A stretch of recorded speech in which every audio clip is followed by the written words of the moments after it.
Du Conseil des ministres tenu le 30 janvier en ce qui concerne les ministères de la Défense et des anciens combattants et celui de l'habitat et de l'urbanisme, chacun à son niveau a présenté deux projets de texte.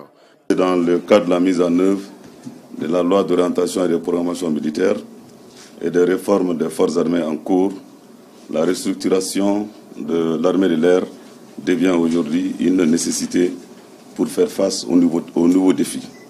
C'est dans ce cadre que ce projet de texte s'inscrit. Cette restructuration va surtout porter sur la redéfinition de la doctrine de l'armée de l'air et également de relever le poste de chef d'état-major de l'armée de l'air au grade d'officier général, également de créer un service de sécurité des vols. Le deuxième projet de texte a été également présenté par le ministre de la Défense et des anciens combattants. Il s'agit également d'un projet de texte portant création, organisation et modalités de fonctionnement de la garde nationale. La garde nationale est un élément essentiel du dispositif de défense opérationnelle de l'intégrité territoriale de notre pays. Deux projets de texte ont été présentés par le ministre de l'Habitat et de l'Urbanisme. Le premier projet de texte fixe les prix de concession et les redevances des terrains ruraux et urbains appartenant à l'État. Et le second projet de décret fixant également les barèmes généraux des prix de cession et de redevance. Le Conseil des ministres a eu à examiner et approuver également d'autres projets de texte concernant d'autres ministères. Le troisième projet de texte a été présenté par le ministre de l'Économie et des Finances. Il est relatif à l'exonération de certains impôts, taxes et droits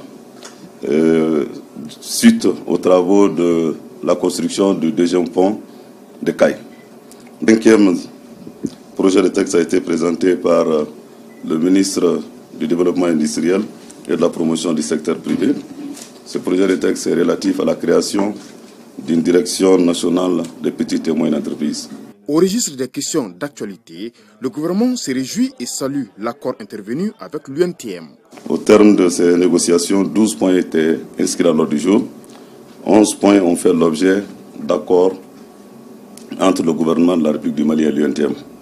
11 points d'un accord total. Un point a fait l'objet d'un accord partiel. Donc, suite à cet accord, le mot d'ordre de grève, sinon le préavis de grève qui avait été déposé par l'UNTM a été levé. Nous nous félicitons de cela. Tout ce que nous pouvons retenir, pour retenir que le dialogue social est une des conditions pour notre pays. Et voilà pourquoi, suite aux instructions du président de la République, nous saluons cet accord intervenu. Nous saluons également les membres de la commission de conciliation. Au cours de ce débriefing, d'autres questions ont été posées aux porte-parole du gouvernement, notamment des questions relatives à la situation sécuritaire.